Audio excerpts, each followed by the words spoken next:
Bonjour à toutes et à tous, ravi de vous retrouver sur le plateau de Smart Food, votre magazine quotidien qui s'intéresse à l'alimentation sous toutes ses formes. Des pizzas surgelées contaminées par la bactérie Escherichia coli et par mesure de précaution. Un rappel massif et immédiat de l'ensemble des pizzas de la gamme le week-end dernier. Mise à l'index de glace suspectée de contenir une substance, l'oxyde d'éthylène, réputé cancérogène en trop grande quantité. Face aux dangers qu'il représente, ce sont des centaines de produits alimentaires qui sont rappelés chaque année. Comment fonctionnent ces procédures? Quelles obligations pour les entreprises? Quels droits, bien sûr, pour les consommateurs? On fait le point aujourd'hui avec mon invité. Bonjour Gilles Boin. Bonjour. Vous êtes avocat associé en droit des produits, associé au cabinet Column.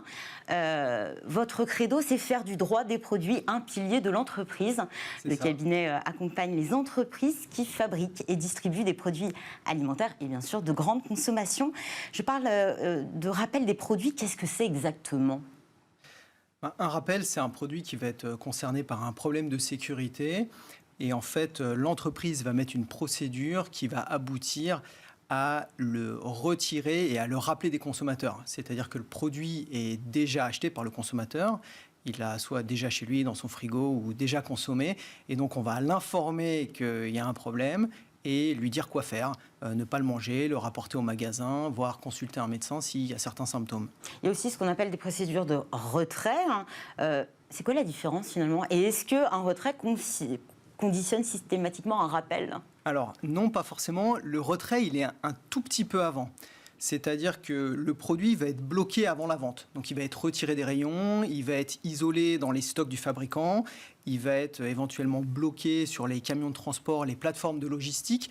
Donc, le retrait, c'est la mesure un tout petit peu en dessous, qui, pour des raisons, je dirais, de sécurité, ne nécessite pas un rappel massif. Mais voilà, on fige la situation, alors que vraiment, le rappel, on va plus loin.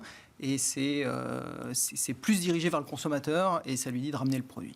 On l'a vu dans l'actualité, effectivement, sur les produits alimentaires, les procédures de rappel ou de retrait sont intrinsèques à la sécurité des aliments. C'est quoi les motifs déclencheurs généralement ?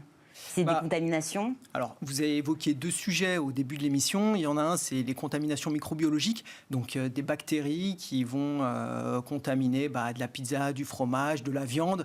Or, les plus connus, il y a Escherichia coli, il y a la listeria, il y a aussi la salmonelle. Donc ça fait un bloc qu'on appelle les contaminations microbiologiques.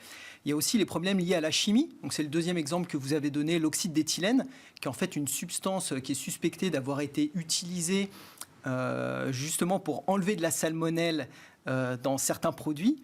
Donc des résidus de pesticides, des résidus de biocides, des contaminants comme de l'arsenic, des métaux lourds, du plomb ou de la dioxine. Donc ça fait un deuxième motif. Et le troisième, ça peut être les corps étrangers, donc un bout de vis, un bout de plastique, un morceau d'os qui reste dans un produit. Donc voilà, c'est à peu près... Ça peut faire suite à un défaut de process, de fabrication, d'emballage, d'empaquetage? Ouais, complètement. Ça peut être une panne, un défaut de production, ou ça peut être la livraison d'un produit qui est lui-même contaminé. Donc le fabricant reçoit une matière première qui a déjà ce problème-là. Avant que finalement les produits soient engagés dans le circuit de distribution, est-ce que l'entreprise a des obligations à respecter? Oui, beaucoup. En Europe et en France, on a une législation très stricte sur l'hygiène et la sécurité des produits alimentaires. Donc en amont, il y a des tests qui sont réalisés très fréquemment, j'imagine? Oui, en fait, les entreprises doivent faire ce qu'on appelle... Alors, si elles font des produits d'origine animale, elles ont un plan de maîtrise sanitaire qui est soumis à l'administration où elles expliquent comment elles fonctionnent, où elles font les contrôles. Elles doivent aussi avoir des manuels qualité qui les obligent à surveiller tous les risques, à mettre en place des procédures d'analyse, par exemple, des ingrédients qu'elles utilisent. Il y a des procédures de traçabilité, donc oui, c'est très poussé. Et si un produit est jugé non conforme avant qu'il sorte de l'entreprise, qu'est-ce qui lui arrive? Non conforme avant qu'il sorte de l'entreprise? Ah oui, alors... si on s'aperçoit qu'il y a eu effectivement un défaut de process et que lors d'un test, peut-être un lot est concerné par une infection, tout est détruit? Alors, ça dépend parce que la conformité et la sécurité, c'est deux sujets différents. On peut être non conforme sans être dangereux. On prend l'exemple, par exemple, d'une contamination microbiologique. Si elle est juste au-dessus d'un seuil réglementaire, mais que le produit va être destiné à être consommé cuit, fortement, par exemple, je ne sais pas, au barbecue ou quelque chose comme ça, la non-conformité ne va pas forcément déboucher sur un problème de sécurité qui va nécessiter un rappel. Donc tout est évalué selon le danger potentiel, l'usage. C'est ça, ouais. En fait, la réglementation parfois va fixer des critères pour dire la sécurité se place là et c'est assez facile finalement de déterminer où est la limite. Mais dans d'autres cas, on n'a pas de critères. Donc là, c'est vraiment de l'appréciation sur la base de la science, de la technique que les entreprises et l'administration se prononcent. Une fois que le produit est mis sur le marché, le produit est soit entre les mains d'un distributeur, soit du consommateur. À ce moment-là, on imagine que c'est plutôt le consommateur qui donne l'alerte. Est-ce que c'est toujours le cas ? Alors c'est un peu tout. Je pense que dans la plus grande partie des cas, c'est l'entreprise elle-même qui déclenche l'alerte parce qu'elles ont, vous avez dit, beaucoup d'analyses, de procédures de monitoring. Donc énormément d'alertes viennent de l'entreprise elle-même qui a réalisé le problème. On a aussi le cas où c'est le consommateur qui fait une plainte, qui notifie l'entreprise du problème. Et puis, on a le cas que vous avez évoqué des pizzas, où là, en fait, c'est le corps médical. C'est-à-dire qu'à un moment donné, dans les hôpitaux, on voit beaucoup de cas similaires qui laissent suspecter une intoxication alimentaire. Et dans ce cas-là, l'alerte vient de là. Le rappel ou le retrait, la procédure, qui la commande ? En premier lieu, c'est l'entreprise. La réglementation, elle est très claire là-dessus. Donc, un signalement peut lui être fait, bien sûr, formulé, bien et sûr. c'est l'entreprise. Et c'est elle qui est le point de départ, qui va analyser la situation. Cela dit, une fois qu'elle l'a fait, qu'elle a déterminé ce qu'elle allait mettre en place, elle en informe l'administration. Donc l'administration ne décide pas à sa place, mais l'administration française peut lui dire ça, c'est une mesure qui nous convient, ça, non, ça ne nous convient pas, vous avez fait un retrait, mais on veut que vous fassiez un rappel. Quand on parle d'administration, c'est la DGCCRF ? Alors c'est la DGCCRF et il y a aussi la DGL, donc qui est le pendant de la DGCCRF, mais au ministère de l'Agriculture.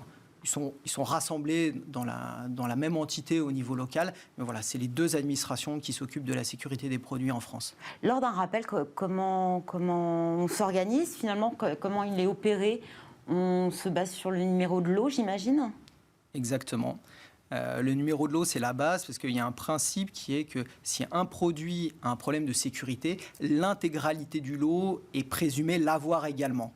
Donc, et on le retrouve sur quoi ? Sur l'emballage ? Est-ce que tous les produits portent un numéro de lot ? Alors, tous les produits portent un numéro de lot. C'est soit il est marqué tel quel, vous voyez numéro de lot. Alors, en général, c'est imprimé au jet d'encre. Vous voyez un peu comme ce qu'on a sur les œufs. Ou alors, c'est la date limite de consommation. C'est pas forcément le code barre. Mais c'est étrange d'ailleurs que ce ne soit pas le code barre. Ce serait peut-être aussi plus simple de pouvoir tracer les produits. Ça a été beaucoup discuté parce qu'il y a une crise que vous n'avez pas mentionnée, mais c'était celle des laits infantiles en 2018 qui ont aussi donné lieu à un retrait massif. Et c'était tellement large qu'il y avait eu des confusions au sein de la chaîne d'approvisionnement. Et suite à ça, il y a eu une mission d'information parlementaire, il y a eu des auditions. Et il y a des groupes de travail aujourd'hui qui essaient de voir si on peut attacher le numéro de lot au code barre. Mais aujourd'hui, le code barre, c'est plus la référence commerciale du produit, en fait. Ce n'est pas forcément un numéro de lot. Est-ce que finalement, aujourd'hui, il est possible de suivre un produit, pour ne pas dire le tracer, à chaque étape, c'est-à-dire de son lieu de production à la distribution, jusqu'au frigo ou au placard du consommateur ? Alors, l'entreprise, qu'elle soit un fabricant, un logisticien ou un distributeur, eux ont des obligations de traçabilité, ils ont des logiciels qui sont faits pour ça. Donc ils sont capables de la reconstituer et d'ailleurs dans plein milieu d'une crise, l'administration va demander tout de suite la traçabilité. Donc on doit fournir les numéros de lot. Là où on ne l'a pas forcément, parce qu'il n'y a pas d'obligation, c'est entre le distributeur et le consommateur final. Donc si ce n'est pas de la vente en ligne, si c'est un achat en magasin, on n'a pas de niveau de traçabilité à ce stade-là. Vous parliez de logiciel, est-ce que finalement le numérique pourrait être la solution ? Il y a beaucoup de travaux en ce moment. Il y a des pistes qui sont explorées, j'imagine. Blockchain, beaucoup de groupes de travail avec l'administration, les prestataires de logiciels, les syndicats professionnels pour renforcer ça au maximum, oui. Bon, alors effectivement, il y a des affaires graves, comme c'est le cas avec ces pizzas, qui sont largement médiatisées. Mais sinon, comment le consommateur peut avoir vent de ces procédures de rappel ? Comment on sait qu'on a acheté tel ou tel produit qui finalement est rappelé ? Alors aujourd'hui, c'est simple parce qu'il y a un site internet qui est fait pour ça, qui s'appelle Rappel Conso, où les entreprises ont l'obligation de notifier tous leurs rappels. Donc vous allez voir... Et si je ne vais pas tous les jours sur Rappel Conso, comment je peux savoir ? Alors vous pouvez le savoir, il y a des communiqués de presse, parfois c'est largement relayé, comme le cas des pizzas que vous évoquez. Dans le cas de cas graves.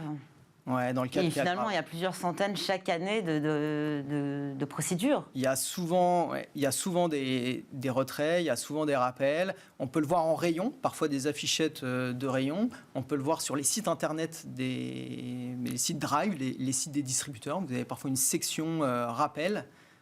Aujourd'hui, le site Raphaël Conso a été fait pour ça. Est-ce que finalement, aujourd'hui, avec ce site, c'est beaucoup plus fluide? Ça a changé vraiment les choses, ce site? Oui, en tout cas pour l'accès à l'information, très certainement, oui. On va parler responsabilité. Si un incident, un accident grave se produit, le consommateur se retourne contre qui? L'entreprise, j'imagine. Il se retourne contre le fabricant. C'est ce qu'on appelle la responsabilité du fait des produits défectueux. Et il peut demander, s'il a rien eu, il va demander un remboursement du produit. En revanche, s'il y a des séquelles, il y a des procédures d'indemnisation comme celles qu'on va voir, je ne sais pas, dans les accidents de la route, les accidents médicaux, etc., avec des indemnisations qui peuvent être très élevées, oui. Mais l'origine doit être avérée, surtout savoir où elle se situe dans la chaîne. Oui. Parce que c'est très long. S'il y a une rupture de chaîne du froid entre le magasin et mon congélateur, je suis responsable. Alors tout à fait. En fait, vous voyez, par exemple, dans le cas comme celui des pizzas, l'administration va faire ce qu'on appelle des enquêtes de frigo et elle va remonter toute la chaîne. Donc elle va voir, est-ce que la contamination n'était pas par hasard dans le frigo du consommateur? Si ce n'est pas le cas, est-ce qu'il y a une rupture de la chaîne du froid? Est-ce que c'est un problème de fabrication? Est-ce que c'est un problème d'ingrédients livrés? Et effectivement, pour dire qui est responsable, il faut trouver exactement d'où vient le problème. Ces procédures de rappel ou de retrait ont, j'imagine, des conséquences pour l'entreprise, conséquences économiques, bien sûr. Il y a aussi une question d'image de marque. Les deux, oui. Ouais, toujours. Toujours conséquences économiques, conséquences commerciales vis-à-vis de ses fournisseurs, des distributeurs. Et bien, image de marque, oui, bien sûr. Dans ce cadre et dans ce type de situation, on imagine que c'est le chrono qui joue aussi, puisqu'il faut retirer massivement les produits des rayons. Quels conseils vous donnez aux entreprises que vous accompagnez? Alors, moi, le conseil que je donne, c'est d'être prêt. Parce qu'effectivement, vous l'avez dit, ça se passe très, très vite. Et nous, quand on est dans le jus de la crise avec des entreprises, enfin voilà, c'est des questions d'heures. Et il faut aller très, très vite. Le mieux, c'est d'être préparé, de s'entraîner, d'être préparé. Et si vous aviez un conseil à donner aux consommateurs? C'est de regarder Rappel Conso, c'est de s'intéresser au sujet. Rappel Conso, merci beaucoup Gilles Houin. Je rappelle que vous êtes avocat en droit des produits associé au cabinet Column. Merci à vous. Merci. Smart Food, c'est fini pour aujourd'hui. On se retrouve demain. Passez une excellente journée sur Bismart.